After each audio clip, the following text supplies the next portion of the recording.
Hi everyone, my name is Cynthia. Let's talk books. Today I'm here with my list of my favorite historical fiction books of 2021. In 2021, I took on a project of reading historical fictions and evaluating them through the eyes of a historian, and obviously my own personal opinion of it all. I tend to shy away from reading a lot of historical fiction because I basically know too much about history. For any new viewers out there, I do have a PhD in modern European and world history, and so I tend to shy away from those topics because knowing too much of the history can really ruin a book. So I'll talk more about some of my thoughts overall at the end, but I do want to talk about some of these fabulous books that I read because I read some really fantastic ones, some that I would not have picked up if it were not for my project of reading historical fiction. So let's get right to it. The first book on my list is Pachinko by Min Jin Lee. This is one of my favorite books that I read in 2021. Pachinko is a kind of family saga in which you follow generations of a family in Korea, but most of it is actually set in Japan because the story begins with the colonization of Korea, and this family ends up moving into Japan, and we follow them as they try to make a life in Japan, all the time being outsiders, and that just felt very familiar to me as a Mexican immigrant living in Southern California. It was also just a very human story, an epic story, but following the lives of people who are just like everyday people, right? Through it, you end up learning quite a bit of history of South Korea. It was just so great. I also had the privilege of reading this book with my friend who lives in Seoul. And I loved all her insights. I love learning more about her country and the history of it. And just Min Jin Lee writes in such a beautiful, beautiful way.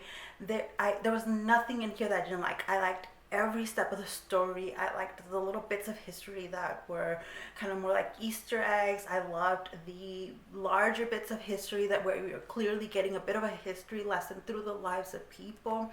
I loved the character building, unlike the different, like the lives and the plot as it develops in each generation. Cannot say enough wonderful things. I was kind of intimidated to start this book because it's long and so many people really enjoyed it, but it was just worth the hype to me. It is not as plot driven if you're a plot driven reader, but there was enough plot in there for me. So there we go. The next book on my list was Zucchini by Margaret Pinard. Full disclosure, I follow Margaret on YouTube and on social media, and I think she's just really wonderful. But so I picked up the book. Just, she had told me, she gave me permission to read it and said that I could be as honest as I wanted to be, and I was so happy to read such a fantastic book. In this book, you're following the lives of people as they move from Scotland through a couple of different places there, and then into modern day, or what is modern day Canada. So it's a story of immigration. It's the story of how people lost lands and livelihoods in Scotland, how they made the decisions that they made. Each family member has a different personality and a different thing they want from life. And in this first story, it is clear that you're only following part of the story, right? That there's much more to happen here. This is book one in a series, and I definitely need to continue this series. I fell in love with each and every single character. The way that Pinard just writes about these characters made them so real. And so you're learning some of the history, but the focus really is the people.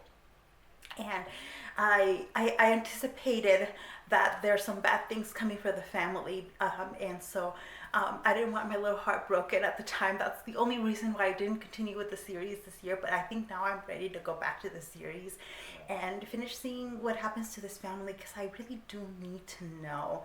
I'm so happy that I read the book and that I ended up loving it so much. The next book on my list is Last Night at the Telegraph Club by Malinda. This is another fabulous story about immigration. I hadn't even hadn't occurred to me that a lot of the books on my historical fiction favorites list dealt with the topic, but it is a topic that's very close to my heart, so it's not really much of a surprise. In this book, you're following the lives of an immigrant family who came to the United States from China. And you're following a second generation. The main character is second generation immigrant. This is after World War II. There's a lot of suspicion on Chinese American families, and that they might be spying for the Chinese government. And so our main character has to navigate that, the very real political situation, precarity that her family faces, even in San Francisco, in California.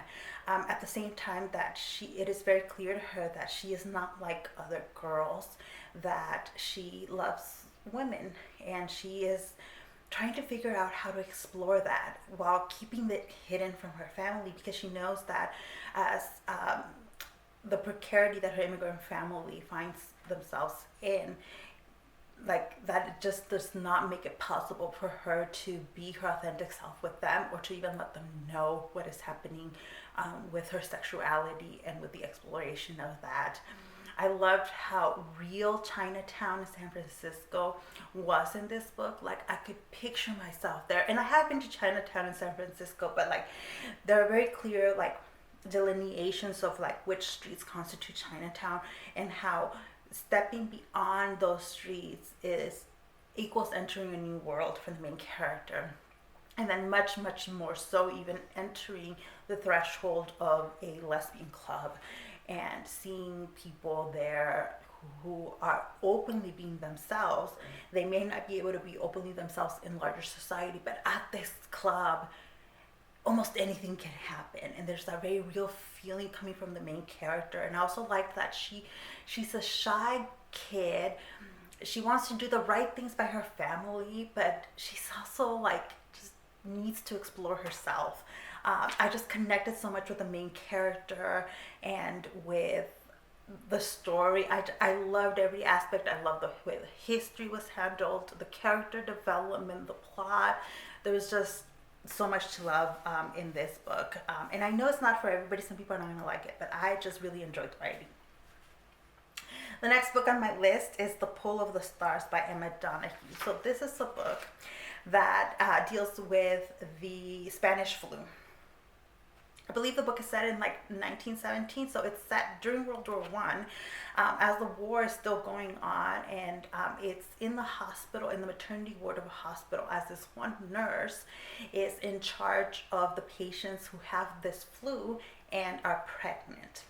And it's the staff at the hospital is shorthanded, and so she's one person in charge of all the pregnant people in this ward who have the flu. And she's never been in charge before, and so she's having to make decisions that will have a huge effect on these pregnant individuals and on the babies that are being born. And you get so into the detail of what giving birth was like in the middle of this pandemic, and so realistic, so graphic. So total content warning here for like the graphic nature of giving birth. Some of the birthing stories go really well, and some are extremely tragic.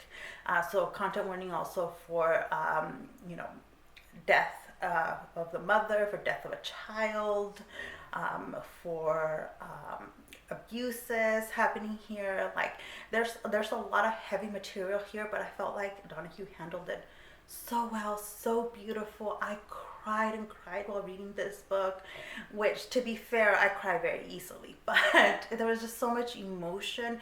I felt so invested in the main character. The main character is also LGBTQ, and you get to see a little bit of a glimpse of that, because that's not the focus of the book. The main focus of the book is following this nurse on like one of the most intense days of her life, and the decisions that she's having to make, and how it affects the life of her patients, and how the lives of her patients are affected by administrative policy, by hospital policy, by this flu pandemic that doesn't quite have a name at that point, and by the global war that is also still going on. Again, so much to love there. The next book is the second to last book on my favorites list, and this is Island Queen by Vanessa Riley. I love this book so much. So this is a book that engages with the history of slavery, and you're following an enslaved woman. The story begins with her as a slave in a plantation in the Caribbean. And it's just an epic story because this is the life of a real life woman, in a fictionalized version, of course, but she ends up becoming one of the richest women in the Caribbean, owning plantations, owning slaves. But little by little, she ends up rescuing every family member she can find from slavery, and provides them with options. And that was one of the things that got to me, the ways in which this woman is able to overcome so much. And like, her goal is really quite simple. It's just to give her family opportunity. That's it. To make things easier for her family, to give them opportunity. A large chunk of the book is her as an enslaved woman. So the kind of more heroic, her overcoming things doesn't happen till later. In the story, a large chunk of it is that slave history. I thought that was told so beautifully. I love the way that this is such a woman-centered story. And the men, I mean, these were real men, right? This is a story of real life women, were really kind of useless in this woman's life. They hold her back more than help her. Although through her connections through some men, she at times is offered opportunities. But for the most part, these men just hold her back, even when they love her and when they love her independent spirit. They still, like, love and relationships with these men still represents a kind of prison or something that holds her back. Riley wrote this so beautifully for me. I read Riley's romance novels, and while I really have enjoyed her romance novels, I felt like her writing really shined in this novel. And she's working on another work of historical fiction, and I just cannot wait, because I think this is where like she's doing this amazing work, and I just want to see her do more of that.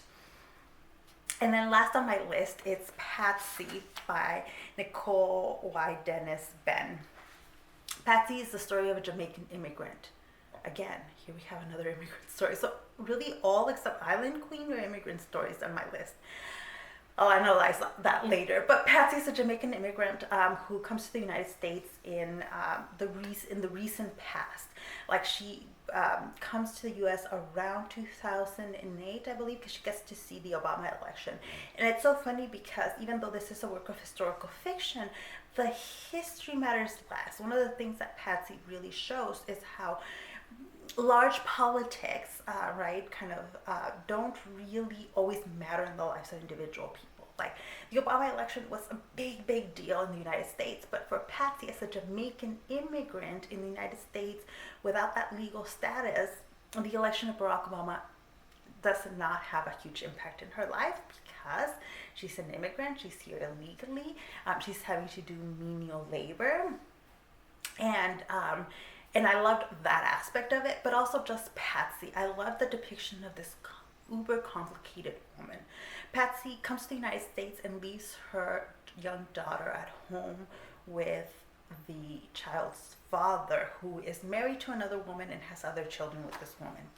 So for her daughter, it's going to be a hard life. Her mother has basically abandoned her, and her mom needed to leave. This was a matter of survival for Patsy.